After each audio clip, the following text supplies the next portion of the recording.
Hai semuanya, kalian pernah nggak sih buka sosial media tapi nggak kerasa kayak jam berlalu begitu cepat? Itu tandanya adalah doom scrolling.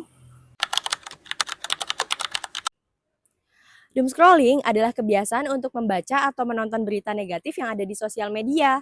Meskipun kita tahu bahwa dengan membaca berita itu membuat kita semakin cemas atau stres. Menurut Times 2022, doom scrolling muncul dari kata dooms yang artinya malapetaka dan scrolling artinya menggulir. Ciri-ciri dari doom scrolling. Yang pertama, terus membaca berita tanpa sadar waktu. Yang kedua, merasa cemas, takut, atau sedih saat melihat konten yang ada di media sosial. Yang ketiga, sering dilakukan saat waktu senggang.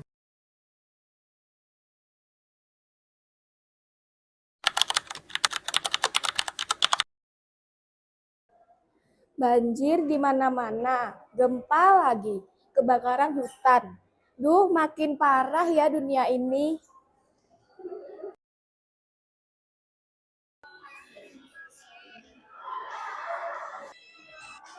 Kok bisa sih ngomongnya pada jahat-jahat begitu ya? Santai aja nggak sih kita? Apa nih nggak bener nih, nggak gini aslinya nih, gimana ini?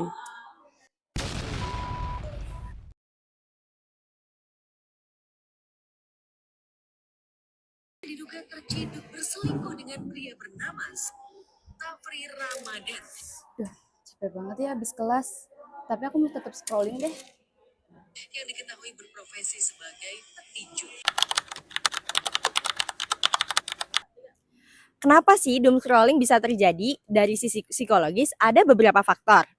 Pertama, dari faktor kognitif dan emosional. Menurut Star Savic tahun 2023, individu terdorong untuk mencari informasi negatif karena adanya rasa ingin tahu, kecemasan terhadap masa depan, atau kebutuhan untuk merasa siap untuk menghadapi situasi yang buruk. Yang kedua, faktor sosial dan teknologis. Algoritma media sosial dirancang untuk menampilkan konten yang memicu emosi, termasuk rasa takut atau marah. Hal ini membuat otak kita untuk sulit berhenti. Yang ketiga, faktor psikologis individu. Orang dengan tingkat stres tinggi atau orang yang punya fears of missing out atau seseorang yang memiliki kontrol diri yang rendah cenderung akan mudah untuk mengalami doom scrolling. Selanjutnya ada dampak dan penanganan. Kalau dibiarkan, doom scrolling ini bisa berdampak pada kesehatan mental. Menurut Elhai, tahun 2022, kebiasaan ini berhubungan dengan peningkatan kecemasan, stres, insomnia, dan kelelahan emosional. Tapi tenang, perilaku ini bisa diatasi dengan beberapa cara. Yang pertama, batasi waktu layar. Yang kedua, sadari emosi kita sendiri.